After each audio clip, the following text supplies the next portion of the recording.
একজন তরুণী একা এক হোটেলে ওঠে। তারপর অদ্ভুত আচরণ করতে দেখা গেল লিফটের ক্যামেরায়। কয়েকদিন পর সেই তরুণীর মৃতদেহ পাওয়া গেল হোটেলের ছাদে পানির ট্যাঙ্কে। না কোনো আঘাতের চিহ্ন নেই, না কোনো আত্মহত্যার প্রমাণ। এই ঘটনা শুধু একটি মৃত্যু নয়, এটি হয়ে ওঠে ইন্টারনেট ইতিহাসে সবচেয়ে ভাইরাল, বিভ্রান্তিকর এবং আজও অমীমাংসিত রহস্য। এটি হোটেল সিসিল এবং এলিসা লাম এর একটি কাহিনী, যেটি চিরতরে থেকে গেছে প্রশ্নবোধক চিহ্নের মতো। এই ভিডিওতে আমরা জানবো এমন এক কাহিনী যেখানে বাস্তব আর অলৌকিকতা মিশে গেছে। আপনি জানবেন এমন কিছু সত্য যা শুধু তীর হিসেবে ঘুরে বেরিয়েছে। আপনি প্রস্তুত তো? তাহলে শুরু করি। এলিসা লাম 21 বছর বয়সী কানাডিয়ান চাইনিজ ছাত্রী। সে মানসিকভাবে কিছুটা দুর্বল হলেও সে ছিল ভ্রমণপ্রেমী ও কৌতূহলী। 2013 সালের জানুয়ারি শেষ দিকে সে একা একা ঘুরতে বের হয় ক্যালিফোর্নিয়ায় এবং উঠে লস অ্যাঞ্জেলসের সিসিল হোটেলে। এই হোটেলটি শুধু বিখ্যাত নয়, এক কথায় কুখ্যাত। 1930 সাল থেকে এখানে গড়ে যাচ্ছে রহস্যময় আত্মহত্যা, খুন এবং সিরিয়াল কিলারদের উপস্থিতির কাহিনী। এই হোটেলে উঠেছিল এলিসা। জানতো না হয়তো জীবনের সবচেয়ে অদ্ভুত অধ্যায় শুরু হতে যাচ্ছে এখানেই। এলিসা লামের পরিবার জানায় সে প্রতিদিন ফোন করত, কিন্তু হঠাৎ একদিন কোনো খোঁজ পাওয়া গেল না। 31 জানুয়ারি সেই রাতের পর সে যেন হাওয়া হয়ে গেল। হোটেল থেকে বের হওয়ার কোনো ফুটেজ নেই, কোনো স্ট্রেস নেই। হোটেল কর্তৃপক্ষ জানায় সে তার রুমে ফেরেনি। পরিবার চিন্তিত হয়ে পুলিশকে জানায়। পুলিশ হোটেলে আসে, তল্লাশি চালায়, এমনকি ছাদ পর্যন্ত দেখে, কিন্তু কোথাও এলিসার অস্তিত্ব নেই।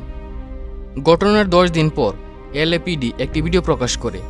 এটি ছিল এলিসার লিফটের সিসিটিভি ফুটেজ। ভিডিওটি শুধু অদ্ভুত নয়, এক কথায় বিভ্রান্তিকর। এলিসা লিফটে ঢুকে অদ্ভুতভাবে বোতাম চাপতে থাকে। সে লিফটের দরজা থেকে বাইরে তাকাচ্ছিল বারবার, যেন কেউ তাকে অনুসরণ করছে। তার হাত নাড়ার ভঙ্গি অস্বাভাবিক, একেবারে অচেনা। সবচেয়ে আশ্চর্য ব্যাপার, লিফটের দরজা একেবারে বন্ধ হচ্ছিল না। কেউ কি বাইরে দাঁড়িয়েছিল, নাকি লিফট নিজেই অদ্ভুত আচরণ করছিল? এই ভিডিও প্রকাশের পর রাতারাতি ভাইরাল হয়ে যায়। কোটি কোটি মানুষ দেখছে, ব্যাখ্যা করছে এবং শুরু হয় নানা রকমের থিওরি। ঘটনার 2 সপ্তাহ পর হোটেলের অতিথিরা অভিযোগ করতে শুরু করে পানি ঠিক মতো আসছে না, স্বাদ অদ্ভুত, এমনকি গন্ধ বের হচ্ছে। হোটেল কর্মীরা ছাদে উঠে পানির ট্যাঙ্ক চেক করতে, আর সেখানে তারা দেখতে পায় একজন নারীর মৃতদেহ ভাসছে পানিতে। সে ছিল এলিসা লাম, নগ্ন অবস্থায়, শরীর পানিতে ফুলে উঠেছে, চুপচাপ ভাসছে। প্রশ্ন ওঠে, সে কীভাবে সেখানে গেল? সে নিজে উঠেছে নাকি কেউ তুলে দিয়েছে? এতদিন কেউ টের পেল না কেন?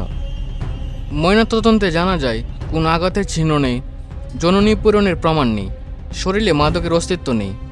মৃত্যু হয়েছে ডুবে যাওয়ার কারণে। তবে ছাদের দরজা লক ছিল, পানির ট্যাঙ্কের ঢাকনা একজনের পক্ষে খোলা সম্ভব নয়। হোটেলের অ্যালার্ম বেজে ওঠেনি। তাহলে প্রশ্ন, এলিসা কিভাবে উঠল? এই ঘটনার সাথে কি হোটেলের কর্মী বা অন্য কেউ জড়িত, নাকি এর পেছনে আছে অদৃশ্য কোনো রহস্য? এই ঘটনাকে কেন্দ্র করে মানুষের জনপ্রিয় কতগুলো থিওরি। 1. মানসিক সমস্যা থিওরি। এলিসার বাইপোলার ডিসঅর্ডার ছিল, হয়তো ওষুধ না খাওয়ায় আচরণের পরিবর্তন আসে। কিন্তু এটাও বুঝতে হবে, মানসিক সমস্যা থাকলেও ছাদে উঠে পানির ট্যাঙ্কে ঢুকে যাওয়া কি সম্ভব? 2. হত্যাকাণ্ড থিওরি। অনেকের মতে কেউ তাকে খুন করেছে, তারপর দেহ লুকিয়েছে পানির ট্যাঙ্কে, কিন্তু কোথাও ফিজিক্যাল প্রমাণ নেই, সিসিটিভিতে কারো উপস্থিতি নেই। 3. Supernatural theory. Hotel Cecil অনেকদিন ধরে অদ্ভুত কাহিনীর কেন্দ্র। সিরিয়াল কিলার রিচার্ড রেমিজও এখানে ছিল। কেউ কেউ বলে এলিসা অদৃশ্য কিছু অনুভব করেছিল। 4. Elevator game theory. এটি একটি কোরিয়ান শহরের কিংবদন্তি, বিশেষ বোতাম চেপে ভিন্ন জগতে যাওয়ার খেলা। অনেকের মতে এলিসা হয়তো এই খেলার শিকার হয়েছে। 1930 সাল থেকে 2013 সালে এই হোটেলে 16টিরও বেশি আত্মহত্যা। একাধিক খুনি থাকতো এই হোটেলে। আত্মহত্যা, অদ্ভুত মৃত্যু, নিখোঁজ হওয়া, সব কিছুর মিল আছে এখানেই। এই হোটেল নিয়ে নেটফ্লিক্স পর্যন্ত ডকুমেন্টারি বানিয়েছে। অনেক ভূতের গল্প এই হোটেলের সঙ্গে জড়িত। এলিসা লামের ঘটনাও সেই ইতিহাসে সবচেয়ে ভয়ঙ্কর অধ্যায়। এলিসার মৃত্যু, না এটা পুরোপুরি আত্মহত্যা, না এটি খুন বলে প্রমাণিত। আছে শুধু একটার পর একটা প্রশ্ন।